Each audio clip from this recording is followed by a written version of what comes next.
दोस्तों रिलायंस पावर की बात करें तो स्टॉक के अंदर फिर से अपर सर्किट का दौर शुरू हो चुका है।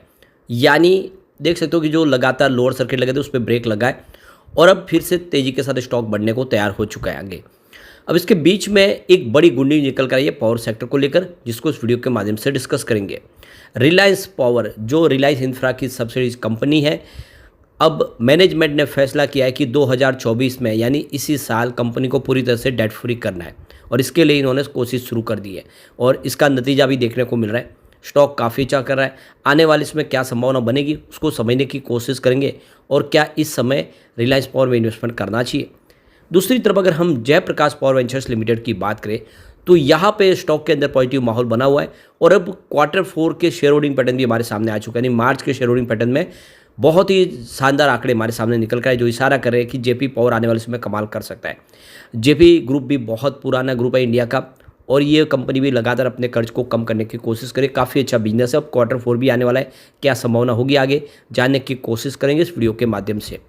लेकिन फ्रेंड उससे पहले अगर आप पहली बार हमारे चैनल पे आए तो चैनल को सब्सक्राइब कर दीजिए, एक बेल आइकॉन दबा दीजिए ताकि जब भी नया वीडियो बने पहला नोटिफिकेशन आपको मिले। वीडियो पसंद आए तो लाइक से जरूर कीजिए। चलो फ्रेंड्स वीडियो स्टार्ट करते हैं। मैं हूँ आपका दोस्त SB दवे और हमारे अपने चैनल ऑनलाइन कमाई में आपका बहुत बहुत स्वागत है। तो इस समय लगभग 1:30 बजे के आसपास का टाइम है। रिलायंस पावर की बात करें तो देख सकते हो कि स्टॉक पे 28.70 पे 5% का अपर सर्किट लग गया।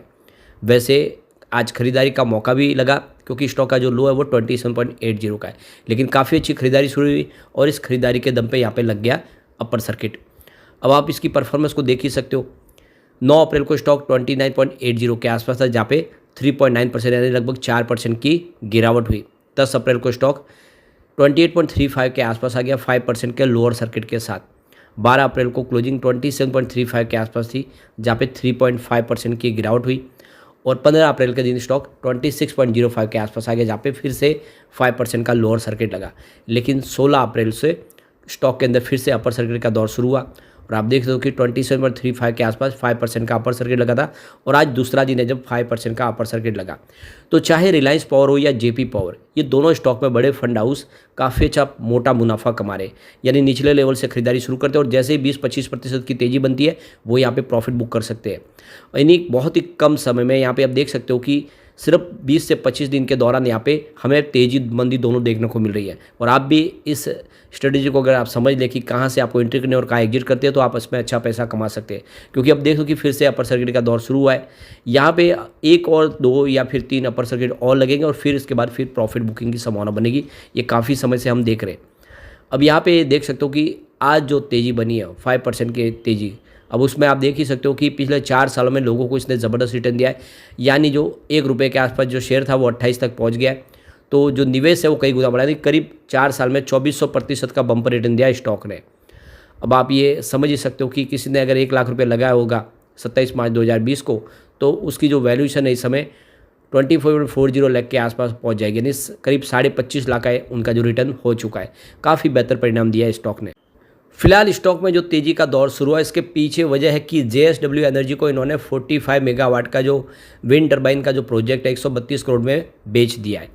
और ये जो 132 करोड़ रुपए है इससे अपना पुराना कर्ज चुकाने वाली है कंपनी। और इससे पहले भी इन्होंने ऐसे बहुत सारे प्रोजेक्ट है जो इस समय इन्होंने बेचने शुरू किए। यानी अपना जो कर्ज है उसको ख़त्म करना है। इनके पास बहुत सारे प्रोजेक्ट है, कामकाज तो बड़ा है, लेकिन कंपनी इस समय फोकस करी अपने कर्ज को ख़त्म करने के लिए और इसीलिए कुछ प्रोजेक्ट वो बेचना चाहते हैं। और ऐसे में अपनी एसेट बेच के भी कंपनी पूरी तरह से कर्ज के जंजाल से बाहर निकल जाएगी और इसी वजह से ये शेयर के अंदर तेज़ी का दौर शुरू हुआ है। अब आप समझ ही सकते हो 31 मार्च 2023 तक कंपनी में कुल जो कर्ज था वो 700 करोड़ के आसपास था। अब उसको लगातार धीरे धीरे कर्ज को कम किया जा रहा है। पिछले 3 महीनों में देखें तो 3 बैंकों का, जिसमें DBS bank, IDBI, ICICI bank और एक्सिस बैंक का कर्ज चुका दिया गया है। अब समझ सकते हो कि जिस तरह से अपना सारा कर्ज चुकाया जा रहा है ये स्टॉक आने वाले समय कमाल कर सकता है।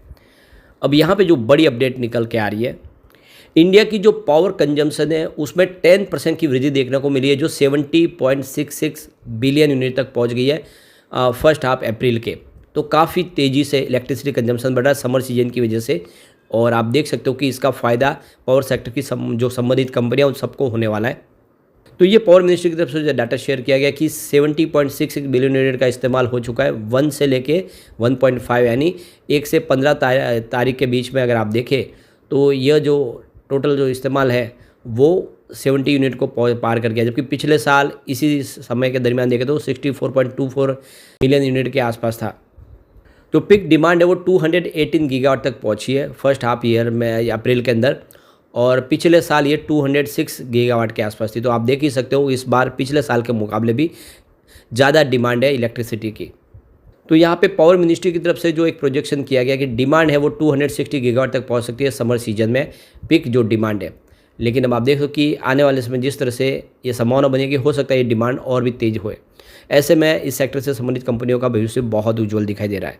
अब यहाँ पे देखो कि मार्च के म्यूचुअल फंड की होल्डिंग बात करें तो कुछ म्यूचुअल फंड ने यहाँ पे इन्वेस्टमेंट किया रिलायंस पावर में, जिसमें आप HDFC large and mid cap की बात करें तो 11.41 करोड़ का इन्वेस्टमेंट किया हुआ है। इसके अलावा Motilal Oswal Nifty micro cap 250 ने भी यहाँ पे 11.1 करोड़ का इन्वेस्टमेंट किया है, और grow Nifty total market index ने यहाँ पे 0.05 करोड़ का इन्वेस्टमेंट किया है। तो 3 म्यूचुअल फंड का यहाँ पे निवेश है। अब चलते हैं हम JP पावर की तरफ। तो इस समय स्टॉक 17.50 के आसपास ट्रेड कर रहा है और 1.74% की तेज़ी देखने को मिल रही है। वैसे आप देख सकते हो कि इंट्राडे में जो परसों की क्लोजिंग है वहाँ तक स्टॉक गया, लेकिन पूरे दिन में यहाँ पे ग्रीन ही दिखाई दे रहा है, जबकि बाजार में दबाव का माहौल है। अगर बाजार में गिरावट होती है तो स्टॉक भी थोड़ा नीचे आ सकता है, वरना यहाँ पे खरीदारी काफ़ी अच्छी दिखाई दे रही है। अब आप देख सकते हो इस स्टॉक ने भी लोगों को बहुत ज़बरदस्त और मल्टी बैग रिटर्न दिया है, यानी 50 पैसे के आसपास स्टॉक था 27 मार्च 2020 को, इस समय 17 को पार कर चुका है। यानी जिसका 1 लाख रुपये का इन्वेस्टमेंट होगा उसका जो रिटर्न है वो 34 लाख से ऊपर का है। काफ़ी बेहतर रिटर्न दिया है। रिलायंस पावर से भी अच्छा रिटर्न इस स्टॉक में मिला है। पिछले 1 साल में ही 200% का बम्पर रिटर्न दिया स्टॉक ने, लगभग 5.5 के आसपास स्टॉक था, काफ़ी ज़बरदस्त तरीके से दौड़ रहा है। 6 मंथ की बात करें तो यहाँ पे 81% का ज़बरदस्त रिटर्न दिया स्टॉक ने, 8.85 के आसपास स्टॉक था 23 अक्टूबर 2023 को। और अगर हम बात करें 1 मंथ की तो यहाँ पे 10% की तेज़ी ऑलरेडी बनी है, 15.75 के आसपास स्टॉक था 18 मार्च को। अब यहाँ पे हमारे सामने मार्च का Q4 का शेयर होल्डिंग पैटर्न भी आ चुका है। प्रमोटर की होल्डिंग फिलहाल अनचेंज है, 24% के आसपास है। प्रमोटर ने यहाँ पे गिरवी शेयर रखे हुए 79.20% शेयर गिरवी है। ये थोड़ी सी चिंताजनक बात जरूर है, भी बहुत सारे शेयर गिरवी है, लेकिन प्रमोटर कोशिश करे इन गिरवी शेयरों को आगे जाके छुड़ाया जा सकता है। अब यहाँ पे FI ने लगातार खरीदारी बढ़ाई है इस स्टॉक के अंदर, हर क्वार्टर में आपको निवेश बढ़ता हुआ दिखाई देगा। सितंबर में 4.65% की होल्डिंग थी FI की, जो दिसंबर बढ़ के 5.14% हो गई, और मार्च क्वार्टर में इस बार 6.06% हो गई है। यानी FI इस स्टॉक में लगातार इन्वेस्टमेंट को बढ़ा रहे हैं, ये बहुत बड़ा शुभ संकेत है। इसके अलावा DI का इन्वेस्टमेंट भी लगातार बढ़ रहा है। 1.44% की होल्डिंग थी सितंबर में, दिसंबर में बढ़ के 1.48% हो गई, और मार्च क्वार्टर में ये 1.54% हो गई। यानी हर क्वार्टर में DI का निवेश भी बढ़ रहा है, तो काफ़ी अच्छा है, यहाँ पे निवेश का रुझान है, पॉजिटिव है। इसके अलावा म्यूचुअल फंड की होल्डिंग भी लगातार बढ़ रही है। 0.06% की होल्डिंग थी सितंबर में, दिसंबर में बढ़ के 0.08% हो गई, और मार्च आते ही ये 0.10% हो गई। तो चाहे FI हो, DI हो या म्यूचुअल फंड, जम के खरीदारी कर रहे हैं इस समय JP पावर में, और ये एक तरह से बहुत बड़ा पॉजिटिव ट्रिगर है। अब जो निवेश कम हो रहा है वो है जनरल पब्लिक का। 69.91% की होल्डिंग थी सितंबर में, जो दिसंबर में घट के 69.38% के आसपास आ गई, और मार्च आते ही 68.40% के आसपास आ गई। तो जो जनरल पब्लिक के शेयर है वो इस समय FI, DI और म्यूचुअल फंड के पास जा रहे हैं, और ये एक मौका है कि आप निवेश करें इसमें, आने वाले समय ये आपको बेहतर रिटर्न दे सकता है। यहाँ पे 2 म्यूचुअल फंड ने भी बड़ा निवेश किया, उसमें आप देखें तो 31 मार्च के लेटेस्ट आंकड़े हैं। Motilal Oswal Nifty micro cap 250 index fund ने 10.79 करोड़ का इन्वेस्टमेंट किया है। Grow Nifty total market index ने 0.05 करोड़ का इन्वेस्टमेंट किया है। तो कुल मिला के निवेश करना चाहिए आपको, अगर आप लॉन्ग टर्म इन्वेस्टर, तो दोनों स्टॉक आपको आने वाले समय अच्छा रिटर्न दे सकते हो। इस सेक्टर में प्रचुर संभावना है। लेकिन फ्रेंड, कोई भी इन्वेस्टमेंट करने से पहले अपने फाइनेंशियल एडवाइजर से बड़े ले लें या अपना खुद का रिसर्च करें, क्योंकि मैंने वीडियो आपके एजुकेशनल पर्पज़ के लिए ही बनाया। वीडियो पसंद आए तो लाइक से जरूर कीजिए और चैनल को सब्सक्राइब कर दीजिए। Thank you friend.